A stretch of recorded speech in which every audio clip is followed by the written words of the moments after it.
श्री कृष्ण गोविंद हरे मुरारी, हे नाथ नारायण वासुदेवा। श्री कृष्ण गोविंद हरे मुरारी, हे नाथ नारायण वासुदेवा। हे नाथ नारायण वासुदेवा, हे नाथ नारायण वासुदेवा। एकदा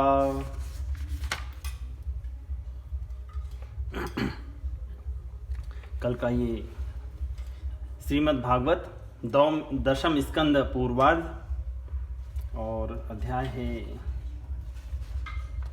अष्टमोध्याय दूसरे हिस्से में। यहाँ बहुत सारी कथाओं के माध्यम से कुछ सूरदास जी के पद आए हैं।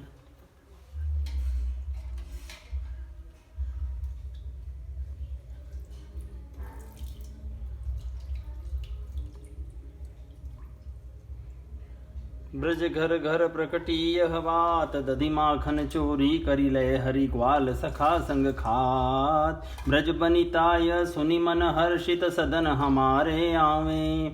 माखन खात अचानक पावे, भुजि भरि रही छुपावे। मन ही मन अभिलाष करती, सब हृदय धरती यह धान। सूरदास प्रभु कोल घर मेले, देहो माखन खान। चली ब्रज घर घर नी यह बात, नंद सुत संग सखाली ने चोरी माखन खात। को कहती मेरे भवन भीतर, अब ही बैठे धाई। को कहती मुहि देखी द्वारे, उतही गए पराई। को कहती कहीं भांति हरि को, देखो अपने धाम। हेरी माखन देऊँ आछो खाई, जितनो श्याम। को कहती मैं देखी पाऊँ, भरी धरों अकवार।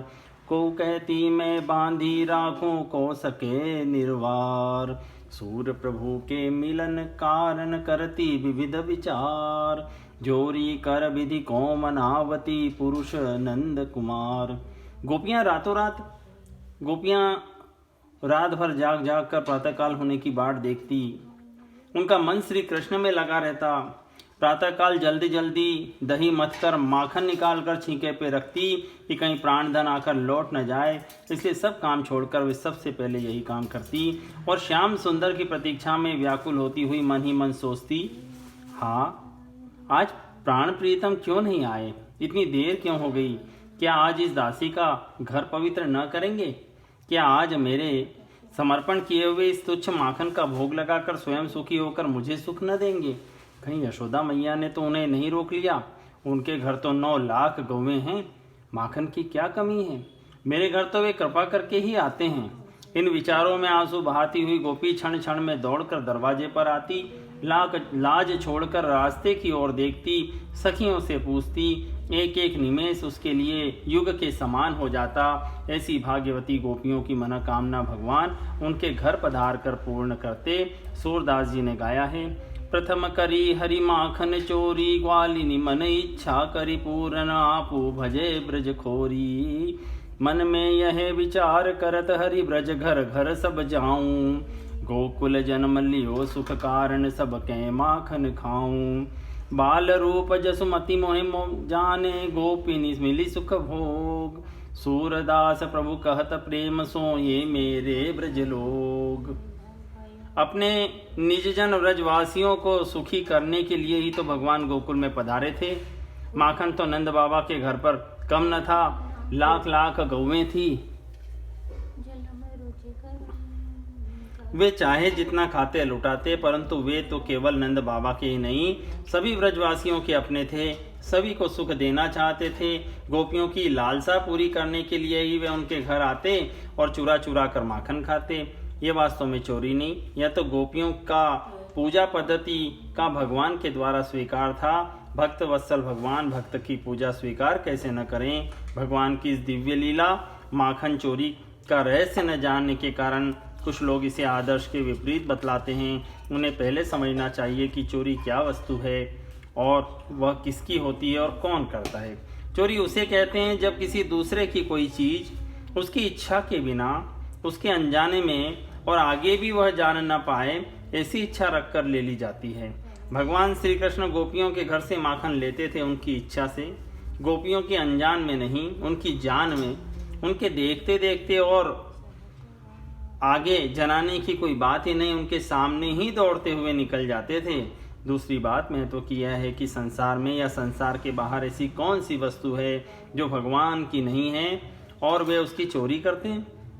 गोपियों का तो सर्वस्व श्री भगवान का था, सारा जगत ही उनका था, वे भला किसकी चोरी कर सकते थे। हाँ, चोर तो वास्तव में वे लोग हैं जो भगवान की वस्तु को अपनी मानकर ममता आसक्ति में फंसे रहते हैं और दंड के पात्र बनते हैं। उपयुक्त सभी दृष्टियों में यही सिद्ध होता है कि माखन चोरी चोरी न थी, भगवान की दिव्य लीला थी। असल में गोपियों ने प्रेम की अधिकता से भगवान का प्रेम का नाम चोर रख दिया था, क्योंकि वे उनके चित्त चोर तो थे ही। जो लोग भगवान श्री कृष्ण को भगवान नहीं मानते, यद्यपि उन्हें श्रीमद् भागवत में वर्णित भगवान की लीला पर विचार करने का कोई अधिकार नहीं है, परंतु उनकी दृष्टि से भी इस प्रसंग में कोई आपत्तिजनक बात नहीं है, क्योंकि श्री कृष्ण उस समय लगभग 2-3 वर्ष के बच्चे थे और गोपियां अत्यधिक स्नेह के कारण उनके ऐसे ऐसे मधुर खेल देखना चाहती थी। आशा है इससे शंका करने वालों को कुछ संतोष होगा। ये विचार परम श्रद्धेय हनुमान प्रसाद जी पोद्दार ने अपने व्यक्त किए हैं। एकदा क्रीडमानस्ते रामाध्या गोपदारकः कृष्णो मृदं भाक्षितवानिति मात्रे न्यवेदयन् सा गृहीत्वा करे कृष्णमुपालभ्य हितैषिणी यशोदा भय संभ्रांत प्रेक्षणा क्षमभाषत कस्मान् रदन्दान्तात्मन भवानर्भक्षितवानरः वदन्ति तावकायेते कुमारास्ते ग्रजोप्ययम्। एक दिन बलराम आदि ग्वाल बाल श्री कृष्ण के साथ खेल रहे थे। उन लोगों ने माँ यशोदा के पास आकर कहा, माँ, कन्हैया ने मिट्टी खाई है। हितैषिणी यशोदा ने श्री कृष्ण का हाथ पकड़ लिया। उस समय श्री कृष्ण की आंखें डर के मारे नाच रही थी। यशोदा मैया ने डांट कर कहा, क्यों रे नटखट, तू बहुत ढीठ हो गया है। तूने अकेले में छिपकर मिट्टी क्यों खाई?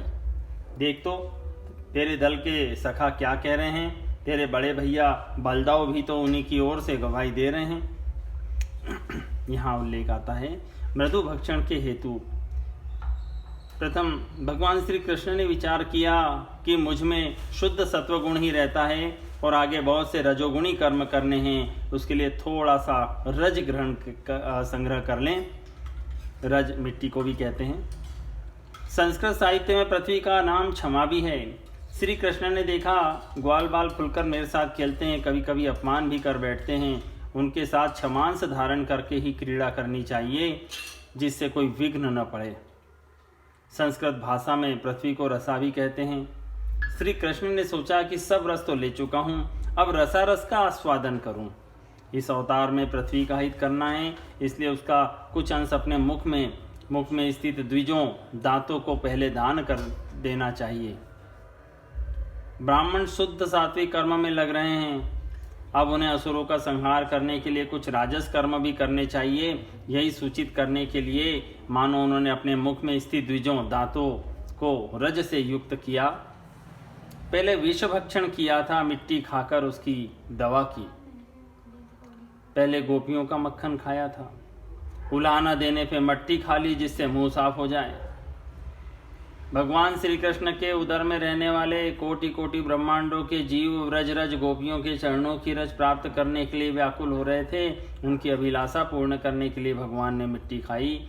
भगवान स्वयं ही अपने भक्तों की चरण रज मुख के द्वारा अपने हृदय में धारण करते हैं। छोटे बालक स्वभाव से ही मिट्टी खा लिया करते हैं। यशोदा जी जानती थी कि इस हाथ ने मिट्टी खाने में सहायता की। चोर का सहायक भी चोरी है, इसलिए उन्होंने हाथ ही पकड़ा। भगवान के नेत्र में सूर्य और चंद्रमा का निवास है, वे कर्म के साक्षी हैं। उन्होंने सोचा पता नहीं श्री कृष्ण मिट्टी खाना स्वीकार करेंगे कि मुकर जाएंगे, अब हमारा कर्तव्य क्या है। इसी भाव को सूचित करते हुए दोनों नेत्र चकराने लगे। श्री कृष्ण उवाच नाहं भक्षितवानम्ब सर्वे मिथ्या विशंसिनः यदि सत्यगिरस्तर्हि समक्षं पश्य मे मुखं यद्देव तर्हि व्यादेहीत्युक्तः स भगवान् हरि व्यादत्ता व्याहतेश्वर्यः क्रीडा मनुजबालकः सा तत्र दद्रशे विश्वं जगतस्थानूचखं दिशः सादृद्वीपाब्धिभूगोलं सवायग्निन्दुतारकं ज्योतिश्चक्रं जलन्नेत्रो नभस्वानव्यदेव च वैकारिकाणीन्द्रियाणि मनोमात्रा गुणाश्रय एतद्विचित्रं सहजीवकाल स्वभावकर्माशयलिङ्गभेदं सूनोस्तनो वीक्ष्य विदारितास्य व्रजं सहात्मानवाप शङ्काम् किं स्वप्न एतदुतद्देव माया किं वा मदीयो बत बुद्धिमोह अथो मुष्येव ममार्भकस्य यः कष्णोत्पत्तिक आत्मयोगः अथो यतावन् वितर्कगोचरं चेतो मनः कर्मवचो विरञ्जसा यद्राश्रयं येन यतः प्रतीयते सुदूरविभाव्यं प्रणतास्मि त्वत्पदम्। भगवान श्री कृष्ण ने कहा, माँ मैंने मिट्टी नहीं खाई, ये सब झूठ बोल रहे हैं। यदि तुम इन्हीं की बात सच मानती हो तो मेरा मुंह तुम्हारे सामने ही है, तुम अपनी आंखों से देख लो। यशोदा जी ने कहा, अच्छी बात, यदि ऐसा है तो मुंह खोल। माँ के ऐसा कहने पर भगवान श्री कृष्ण ने अपना मुंह खोल दिया। परीक्षित, भगवान श्री कृष्ण का ऐश्वर्य अनंत है, वे केवल लीला के लिए ही मनुष्य के बालक बने हुए हैं। माँ, मिट्टी खाने के संबंध में ये मुझ अकेले का ही नाम ले रहे हैं। मैंने खाई तो सबने खाई, देख लो मेरे मुख में संपूर्ण विश्व। श्री कृष्ण ने विचार किया कि उस दिन मेरे मुख में विश्व देखकर माता ने अपने नेत्र बंद कर लिए थे, आज भी जब मैं अपना मुंह खोलूंगा तभी अपने नेत्र बंद कर लेगी। इस विचार से मुख खोल दिया। यशोदा जी ने देखा कि उनके मुंह में चर अचर संपूर्ण जगत विद्यमान है। आकाश वह शून्य जिसमें किसी की गति नहीं, दिशाएं, पहाड़, द्वीप और समुद्रों के सहित सारी पृथ्वी, बहने वाली वायु, वैद्युत, अग्नि, चंद्रमा, तारों के साथ संपूर्ण ज्योतिमंडल, जल, तेज, पवन, वियत प्राणियों के चलने फिरने का आकाश, वैकारिक अहंकार के कार्य देवता, मन, इंद्रिय, पंच तन्मात्राएं और तीनों गुण श्री कृष्ण के मुख में दीख पड़े। परीक्षित, जीव काल, स्वभाव, कर्म, उनकी वासना और शरीर आदि के द्वारा विभिन्न रूपों में दिखने वाला यह सारा विचित्र संसार, संपूर्ण ब्रज और अपने आप को भी यशोदा जी ने श्री कृष्ण के नन्हे से खुले हुए मुख में देखा। वे बड़ी शंका में पड़ गई। वे सोचने लगी कि यह कोई स्वप्न है या भगवान की माया।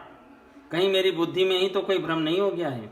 संभव है मेरे इस बालक में कोई जन्मजात योग सिद्धि हो, जो चित्त, मन, कर्म और वाणी के द्वारा ठीक ठीक तथा सुगमता से अनुमान के विषय नहीं होते। यह सारा विश्व जिसके आश्रित है, जो इसके प्रेरक हैं और जिनकी सत्ता से इसकी प्रतीति होती है, जिनका स्वरूप सर्वथा अचिंत्य है, उन प्रभु को मैं प्रणाम करती हूँ। अहम ममासो पतिरेश मे सुतो व्रजेश्वरस्याखिल वित्तपासति गोपश्च गोपास गोधनाश्च मे यन्माययेथ्यं कुमति समे गति इत्थं विदितत्वायां गोपिया गोपिकायां स ईश्वर वैष्णवी व्यतनोन्मायां पुत्र स्नेहमयीं विभु सद्यो नष्ट स्मृतिर्गोपी सारोप्यारोहमात्मजं प्रवृद्ध स्नेह कलिल हृदयासीद यथा पुरा त्रय्या चोपनिषद्भिश्च सांख्ययोगेश्च सात्वते उपगीयमान महात्यं हरिं सामन्यतात्मजम्। यह मैं हूँ और ये मेरे पति तथा यह मेरा लड़का है। साथ ही मैं व्रजराज की समस्त संपत्तियों की स्वामिनी धर्म पत्नी हूँ। ये गोपियाँ, गोप और गोधन मेरे अधीन हैं, जिनकी माया से मुझे इस प्रकार की कुमति घेरे हुए है। वे भगवान ही मेरे एकमात्र आश्रय हैं, मैं उन्हीं की शरण में हूँ। इस प्रकार जब यशोदा मैया श्री कृष्ण का तत्व समझ गई, तब सर्वशक्तिमान सर्वव्यापक प्रभु ने अपनी पुत्र स्नेहमयी वैष्णवी योग माया का उनके हृदय में संचार कर दिया। यशोदा जी को तुरंत वह घटना भूल गई। उन्होंने अपने दुलारे लाल को गोद में उठा लिया। जैसे उनके पहले हृदय में, जैसे उनके हृदय में पहले से ही प्रेम का समुद्र उमड़ता रहता था, वैसे ही फिर उमड़ने लगा। सारे वेद, उपनिषद, सांख्य, योग और भक्तजन जिनके महात्म्य का गीत गाते गाते अघाते नहीं, उन्हीं भगवान को यशोदा जी अपना पुत्र मानती थी। राजोवाच नंद किम करोद ब्रह्मन् श्रेय एव महोदयम् यशोदा च महाभागा पपो यस्यास्तनं हरिः पितरो नान्वविन्देतां कृष्णोदारार्भके हितं गायन्त्यद्यापि कवयो यल्लोकशमलापहम्। राजा परीक्षित ने पूछा, भगवान नंद बाबा ने ऐसा कौन सा बहुत बड़ा मंगलमय साधन किया था, और परम भाग्यवती यशोदा जी ने भी ऐसी कौन सी तपस्या की थी जिसके कारण स्वयं भगवान ने अपने श्री मुख से उनका स्तनपान किया।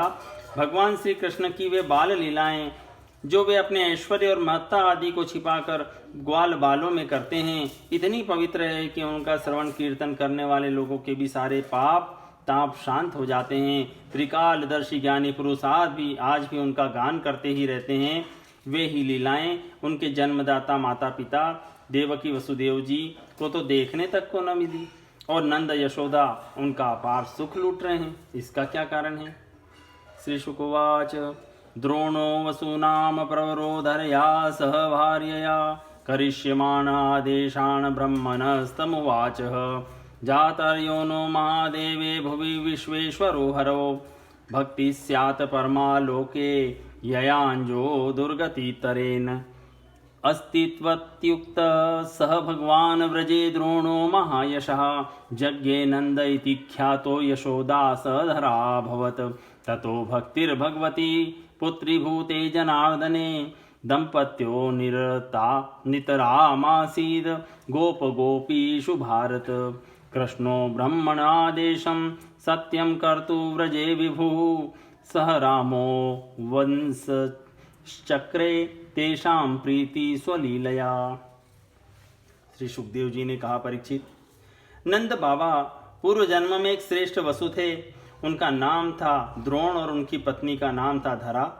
उन्होंने ब्रह्मा जी के आदेशों का पालन करने की इच्छा से उनसे कहा, भगवान जब हम पृथ्वी पर जन्म लें तब जगदीश्वर भगवान श्री कृष्ण में हमारी अनन्य प्रेममयी भक्ति हो, जिस भक्ति के द्वारा संसार में लोग अनायास ही दुर्गतियों को पार कर जाते हैं। ब्रह्मा जी ने कहा, ऐसा ही होगा। वे ही परम यशस्वी भगवानमय द्रोण व्रज में पैदा हुए और उनका नाम हुआ नंद, और वे ही धरा इस जन्म में यशोदा के नाम से उनकी पत्नी हुई। परीक्षित अब इस जन्म में जन्म मृत्यु के चक्र से छुड़ाने वाले भगवान उनके पुत्र हुए, और समस्त गोप गोपियों की अपेक्षा इन पति पत्नी नंद और यशोदा जी का उनके प्रति अत्यंत प्रेम हुआ। ब्रह्मा जी की बात सत्य करने के लिए भगवान श्री कृष्ण बलराम जी के साथ व्रज में रहकर समस्त व्रजवासियों को अपनी बाल लीला से आनंदित करने लगे। इति श्रीमद्भागवते महापुराणे पारमहंस्यां संहितायां दशम स्कंदे पूर्वार्धे विश्वरूप दर्शने अष्टमोऽध्याय संपूर्णम्।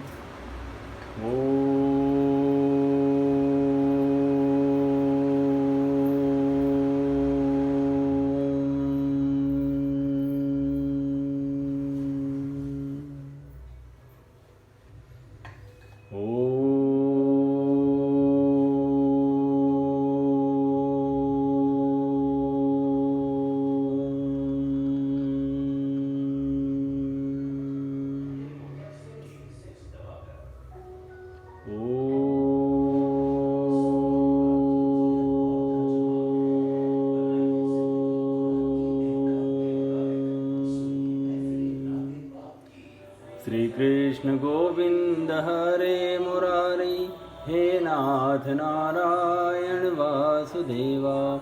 श्री कृष्ण गोविंद हरे मुरारी हे नाथ नारायण वासुदेवा।